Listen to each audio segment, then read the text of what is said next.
Let's bring in Bloomberg best economist John Herrmann. He's rated one of the most accurate forecasters on the economy. He's senior fixed income strategist at State Street Global Markets, and he joins us on the phone from his office in Boston. John, welcome to the Bottom Line. Pleasure to have you on.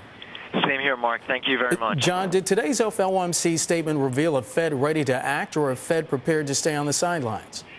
I think, they did a couple of significant shifts in the language and in their assessments of the economy. They guided very strongly to being on hold for, through mid-2013. That was actually in line with our forecast about 6-7 weeks ago. And then we've since moved out. We think they could be on hold through all of 2013. They said, very importantly, in the last paragraph, they said they discussed a range of policy tools available to promote stronger growth.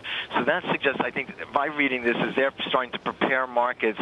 Chairman Bernanke's preparing markets for some type of program that may be forthcoming. He mentioned, on July 22nd, he mentioned in his, at his semi-annual testimony, he mentioned several things that he could do to help, ease financial conditions. And he said one of the things was explicit guidance, and they just did it today, the mid-2013. And then he mentioned a host of other things. John, I was actually trying to think today of those first two rounds of quantitative easing. There were some critics of the quantitative easing of those bond purchases, and I compare them basically to the U.S. economy as a heart.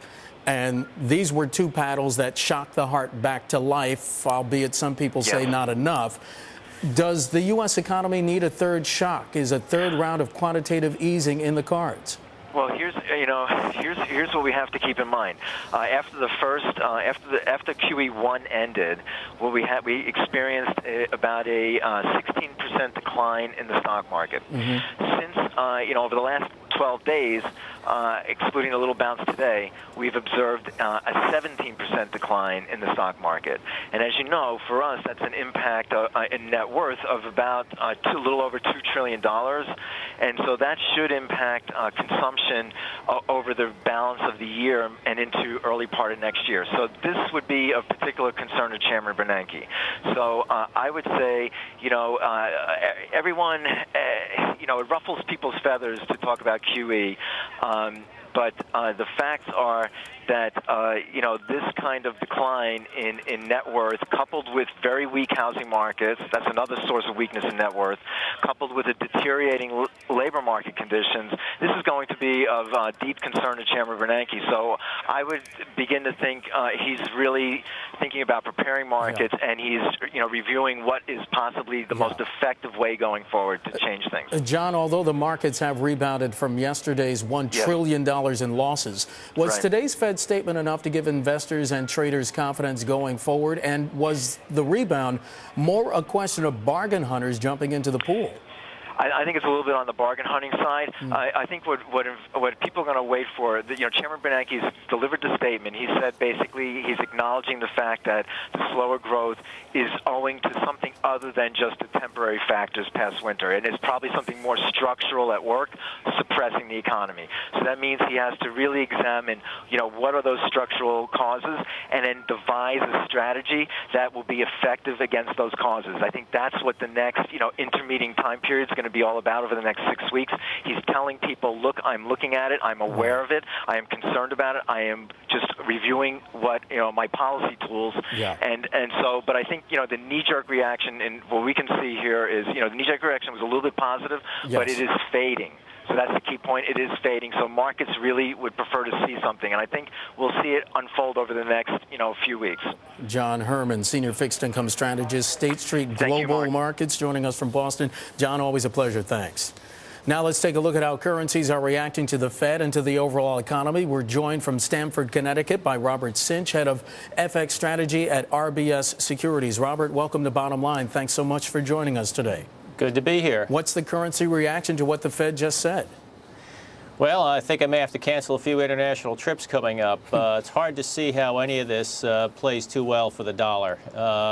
In a sense, I think the foreign exchange markets will probably view this as a bit of panic on the part of the Fed.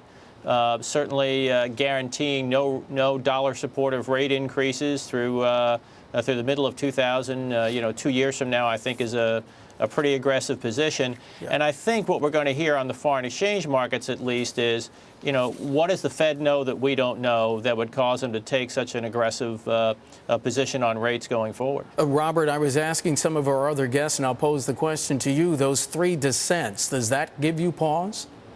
Yeah, I don't think international markets like uncertainty either. And certainly we've seen over the last few months that uncertainty coming out of an EU summit or uncertainty coming out of an ECB meeting. I think even the uncertainty you know, about this latest round of purchases of Italian and Spanish government bonds by the ECB, where there was clearly dissent, leaves a level of uncertainty. So, you know, I think we may, for the dollar at least, have gotten the worst of all worlds here.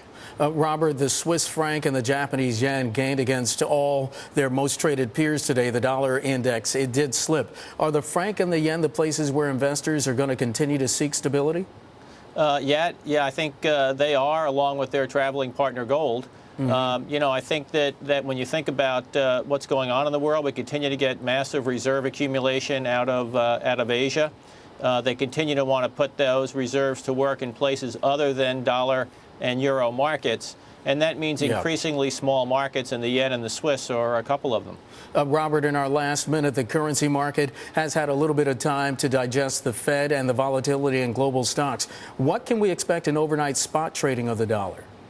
You know, I think we're going to see the dollar obviously has tested record lows against the Swiss franc today. I think you have to think the dollar is going to continue to test the downside against those currencies, the yen and the Swiss. And I would think this would also hype up the price of gold pretty significantly as an alternative to paper currencies. Robert Sinche, he's the head of FX strategy at RBS Securities, joining us from Stamford, Connecticut. Robert, thanks so much. Appreciate your time. Have a good day.